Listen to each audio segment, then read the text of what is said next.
একদিকে যেমন তীব্র গরম আর অন্যদিকে ঘন ঘন লোডশেডিং, এই দুয়ে মিলে বর্তমানে জীবনযাত্রা কিন্তু দুর্বিষহ হয়ে পড়েছে। গরমের এই সময়ে চার্জার ফ্যান বা রিচার্জেবল ফ্যানের কোনো বিকল্প নেই। বর্তমানের গরম আবহাওয়া ও বিদ্যুৎ বিভ্রাটের এই পরিস্থিতিতে জীবনযাত্রার মান স্বাভাবিক রাখতে চার্জার ফ্যান একটি নির্ভরযোগ্য সমাধান। ইতিমধ্যেই আপনারা ভিডিওতে একটি ছোট্ট কিন্তু দারুণ কার্যকর একটি ফ্যান দেখতে পাচ্ছেন, যেটি আমি নিজেই তৈরি করেছি। ফ্যানটিতে ডুয়েল মোড সুবিধা রয়েছে। দেখতে পাচ্ছেন এখানে দুটো সুইচ রয়েছে, একটি হলো ফ্যান অন অফ করার জন্য আর অপরটি হলো এর সাথে থাকা লাইটটি অন অফ করার জন্য। তো কিভাবে এই ছোট্ট সুন্দর ফ্যানটি তৈরি করলাম এবং তৈরি করতে কত টাকা খরচ হলো, এর সব কিছুই জানাবো আজকের এই ভিডিওতে। তো চলুন মূল কাজে চলে যাই।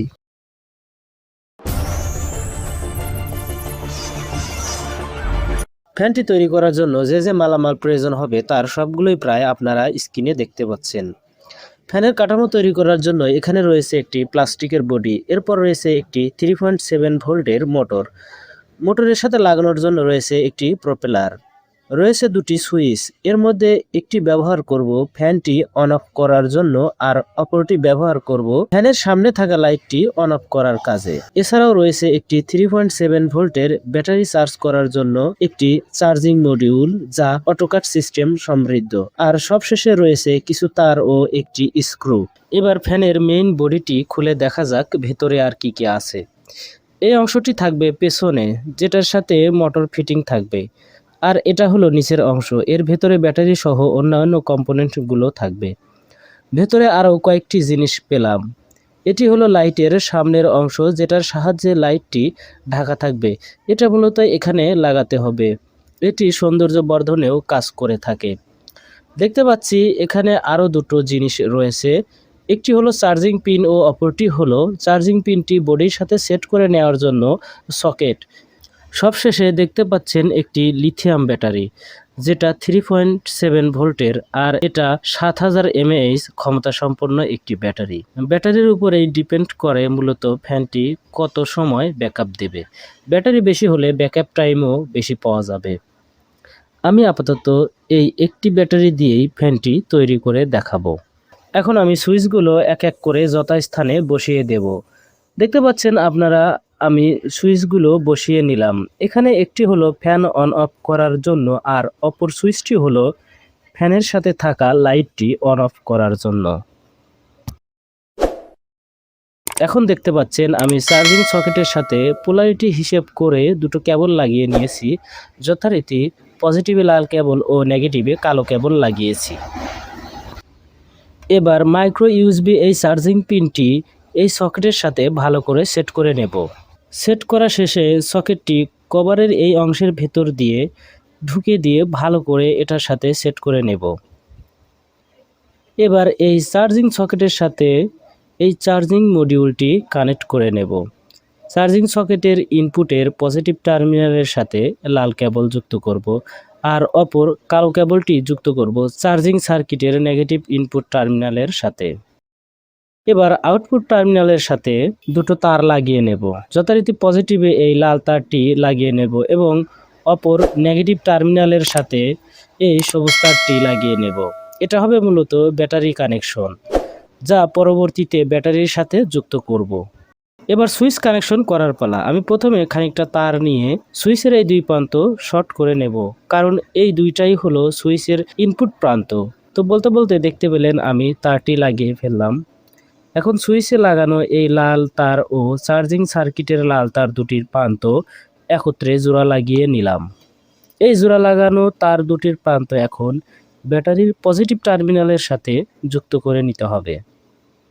তো আমি যথারীতি ব্যাটারির পজিটিভ টার্মিনালের সাথে ভালো করে সোল্ডার করে নিলাম। দেখতেই পেলেন আপনারা। এবার ব্যাটারির অপর নেগেটিভ প্রান্তের সাথে চার্জিং সার্কিটের নেগেটিভ আউটপুট প্রান্তের সাথে যে সবুজ তারটি রয়েছে সেটি সোল্ডার করে নেব। তো আপনারা দেখতেই পেলেন আমি কিভাবে ব্যাটারির সাথে তারগুলো সোল্ডার করে নিলাম। এবার ব্যাটারিটি ক্যাসিংয়ের সাথে হট গ্লু দিয়ে ভালো করে আটকে নেব। চমৎকার সব ইলেকট্রনিক্স ইউনিক গ্যাজেটের রিভিউ, বিভিন্ন প্রকার ইলেকট্রনিক্স গ্যাজেট রিপেয়ারের ভিডিও ও নানা রকম ইলেকট্রনিক্স গ্যাজেট তৈরির ভিডিও পেতে মাইক্রো প্রজেক্ট বাংলা চ্যানেলটি সাবস্ক্রাইব করে রাখুন। নিয়মিত ভিডিওর নোটিফিকেশন পেতে বেল আইকনটি ক্লিক করে রাখতে পারেন। চ্যানেলের অন্য সব মজার ভিডিওগুলো মিস করে থাকলে চ্যানেলটি ঘুরে আসতে পারেন, হয়তো আপনার কাঙ্ক্ষিত ভিডিওটি পেয়ে যেতে পারেন। এবার চার্জিং সার্কিটটি কেসিংয়ের সাথে সেট করে নিতে হবে। তো সার্কিটটি এমনভাবে বসাবো যেন সার্কিটের সাথে যে দুটো ইন্ডিকেটর আছে সেগুলো যেন এই ছিদ্র বরাবর বসে। তো আমি সেভাবেই এটা বসানোর চেষ্টা করছি। দেখুন, দেখতে পাচ্ছেন বসানো হয়ে গেছে। এটিও আমি হটগুলো দিয়ে আটকে নিছি। এবার একটু চেক করে দেখব এটি যেভাবে চেয়েছিলাম সেভাবে বসেছে কিনা। তার জন্য আমি চার্জারের কেবলটি কানেক্ট করলাম। দেখতে পাচ্ছেন ইন্ডিকেটর লাইটটি জ্বলছে আর সেটা স্পষ্টভাবে বোঝা যাচ্ছে। তার মানে চার্জিং সার্কিটটি যথাযথভাবে বসাতে পেরেছি। এবার চার্জিং সার্কিটের নেগেটিভ টার্মিনালের সাথে খানিকটা তার লাগিয়ে নেব, যে তারটি সরাসরি চলে যাবে মোটর ও লাইটে। এই তারের মাধ্যমে মোটর ও লাইটে নেগেটিভ ভোল্টেজ সরবরাহ হবে। নেগেটিভ ভোল্টেজ যেহেতু কমন, সুতরাং একটি তারের মাধ্যমেই মোটর ও লাইটে নেগেটিভ ভোল্টেজ সরবরাহ হবে। এবার আরো দুটুকরো তার নিতে হবে। এই লাল ও সাদা তার দুটির মধ্যে থেকে লাল তারটি আমি সুইচের এই আউটপুট প্রান্তে লাগিয়ে দিলাম। এবার এই সাদা তারটি এই সুইচের আউটপুট প্রান্তে লাগিয়ে দেব। এখানে সাদা তারটি দিব লাইটের কানেকশনে আর লাল তারটি দেব মোটরের কানেকশনের জন্য। তো দেখতে পাচ্ছেন সর্বমোট আমরা এখানে 3টি তার পেলাম, একটি লাল তার, একটি সাদা তার ও একটি সবুজ রঙের তার। এবার এই 3টি তার কেসিংয়ের এই ছিদ্র দিয়ে ঢুকিয়ে বাইরে বের করে আনব। আবার এই 3টি তার পাইপের মতো এই অংশটির ভেতর দিয়ে ঢুকিয়ে বাইরে বের করে আনব। এটা মূলত স্ট্যান্ড হিসেবে কাজ করবে। তো দেখতে পাচ্ছেন বলতে বলতে আমি তার 3টি একত্রে বাইরে বের করে নিয়ে আসলাম। আর সবশেষে খাঁচার এই পিছনের অংশ যেখানে মোটরটি বসবে সেখানেও একটি ছিদ্র রয়েছে। এই ছিদ্র দিয়ে এই তার 3টি আবারও ঢুকিয়ে দেব। তো বলতে বলতে তার 3টি আমি এই ছিদ্র দিয়ে ঢুকিয়ে বাইরে বের করে আনলাম। এখন এই সবুজ তারের এই প্রান্তের সাথে মোটরের নেগেটিভ টার্মিনালটি যুক্ত করব। তো দেখতে পাচ্ছেন আমি এই সবুজ তারটি মোটরের এই নেগেটিভ প্রান্তের সাথে ভালো করে সোল্ডার করে নিচ্ছি। তো সোল্ডার করা শেষ। এবার অপর লাল তারটি মোটরের পজিটিভ টার্মিনালের সাথে সেট করে নেব। তো বন্ধুরা বলতে বলতে এটাও সেট করা হয়ে গেল। এবার মোটরটি এখানে সুন্দরভাবে বসিয়ে দেব। এবার অপর যে সবুজ ও সাদা দুটি তার থাকলো সেই তার দুটি খাঁচার এই অংশের ভিতর দিয়ে ঢুকিয়ে দিতে হবে। তো আমি এক এক করে এটা ঢুকিয়ে দিলাম, দেখতে পাচ্ছেন বন্ধুরা। সর্বশেষে আমি সাদা ও সবুজ তার দুটি এখান দিয়ে এভাবে ঢুকিয়ে এই লাইট যেখানে বসবে সেই পর্যন্ত নিয়ে এসেছি, দেখতে পাচ্ছেন আপনারা। এবার মোটরের সাথে প্রোপেলারটি লাগিয়ে নেব। লাগিয়ে নিয়ে এই খাঁচাটি এখন আটকে ফেলব। এবার এই সাদা ও সবুজ তার দুটির মাথায় একটি এলইডি লাগিয়ে দেব। যথারীতি এলইডির এই পজিটিভ টার্মিনালে সাদা তার এবং নেগেটিভ টার্মিনালে সবুজ তারটি লাগিয়ে দেব। তো আমি ভালো করে এগুলো সোল্ডার করে নিচ্ছি, দেখতেই পাচ্ছেন বন্ধুরা আপনারা।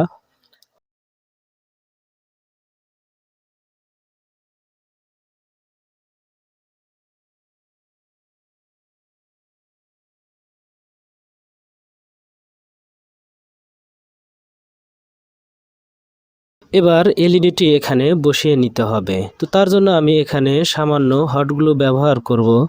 দেখতে পাচ্ছেন আমি এখানে খানিকটা হটগুলো দিয়ে নিচ্ছি। এবার এলইডিটি এখানে সুন্দর মতো বসিয়ে নেব। তো বসানো হয়ে গেল। এবার এর সামনের অংশটি অর্থাৎ এই সাদা কভারটি এখানে ভালো মতো সেট করে নেব। তো দেখতে পাচ্ছেন এখান থেকে চমৎকার আলো পাওয়া যাচ্ছে, দেখতেও বেশ ভালোই লাগছে। এবার বডির এই নিচের অংশটিতে যে তলা রয়েছে সে তলাটি এখানে সেট করে নিতে হবে। তো দেখতে পাচ্ছেন তলাটিতে 3টি স্ক্রু ঢোকানোর জায়গা রয়েছে। এই 3টি জায়গায় স্ক্রু দিয়ে এটা ভালোভাবে আটকে নিতে হবে। তো আমি এক এক করে 3টি স্ক্রুই এখানে ভালোভাবে আটকে নেব। বন্ধুরা ভিডিও যদি ভালো লাগে অবশ্যই ভিডিওতে একটি লাইক দেবেন আর চ্যানেলটি সাবস্ক্রাইব করে রাখতে পারেন। নতুন নতুন এরকম আরও দৈনন্দিন জীবনে ব্যবহারের এরকম ছোট ছোট ইলেকট্রনিক্স ডিভাইসের সমস্যা সমাধান ও এগুলো রিপেয়ারের ভিডিও পেয়ে যাবেন এই চ্যানেলটিতে। আশা করি চ্যানেলটি সাবস্ক্রাইব করে রাখবেন। এবার এখানে একটি স্ক্রু লাগিয়ে এটা এই স্ট্যান্ডের সাথে সেট করে নিতে হবে। তো দেখতে পাচ্ছেন আমি একটা লম্বা স্ক্রু দিয়ে এটা ভালোভাবে টাইট করে নিতেছি, যেটা এই স্ট্যান্ডের সাথে শক্তভাবে আটকে থাকবে। তো এটা লাগানো হয়ে গেল। এবার এই স্ট্যান্ডটি এই তলার সাথে আটকে নিতে হবে। যে এখানে যে ছিদ্রটি রয়েছে এই ছিদ্র দিয়ে এই স্ট্যান্ডটি এখানে সুন্দরভাবে বসিয়ে নিতে হবে। তো দেখতে পাচ্ছেন আমি এটা সুন্দরভাবে বসিয়ে নিলাম। এবার মোটামুটি ফ্যানটি ব্যবহারের জন্য রেডি। তো সবশেষে ফ্যানটি দেখতে এমন হয়েছে। দেখতে মোটামুটি এটা ভালোই লাগছে। একদম ফিটফাট ছোটোখাটোর মধ্যে সুন্দর একটি ফ্যান তৈরি করে ফেললাম।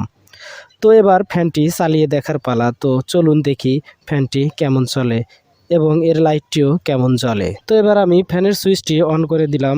দেখুন সুইচটি অন করতেই ফ্যানটি কিন্তু প্রচণ্ড জোরে ঘুরছে এবং এখান থেকে প্রচুর পরিমাণে বাতাসও পাওয়া যাচ্ছে। কি পরিমাণ বাতাস লাগছে সেটা ভিডিওতে দেখে হয়তো অতটা ভালো বোঝা যাচ্ছে না, কিন্তু আমি আমার হাতে বেশ ভালোই বাতাস অনুভব করছি। তো এবার চলুন লাইটের সুইচটি অন করে দেখা যাক লাইটটি কেমন জ্বলে। তো লাইটটিও বেশ ভালোই জ্বলছে এবং এখান থেকে ভালোই আলো পাওয়া যাচ্ছে। লোডশেডিং ও গরমের সময় এটা থেকে বেশ ভালোই উপকার পাওয়া যাবে। একদিকে ফ্যানের বাতাসও পাওয়া যাবে এবং অন্যদিকে অন্ধকারে কিছুটা আলো পাওয়া যাবে। একসাথে দুটো কাজ করা যাবে এই ফ্যানটি দিয়ে। যেহেতু এটি রিচার্জেবল ফ্যান, সুতরাং দীর্ঘ সময় চালাতে থাকলে একসময় এটার চার্জ ফুরিয়ে যাবে, আর তখনই এটা চার্জ করে নিতে হবে। ওভারচার্জ প্রোটেকশনের জন্য যেহেতু চার্জিং মডিউল ব্যবহার করেছি, সুতরাং এটা নিশ্চিন্তে চার্জে লাগিয়ে রাখা যাবে। কারণ ব্যাটারি ফুল চার্জ হয়ে গেলে মডিউলটি অটোমেটিক চার্জ নেওয়া বন্ধ করে দেয়, আর তখন এখানে যে সবুজ এলইডি রয়েছে সেটি জ্বলে ওঠে, যেমনটি আপনারা ভিডিওতে দেখতে পেলেন।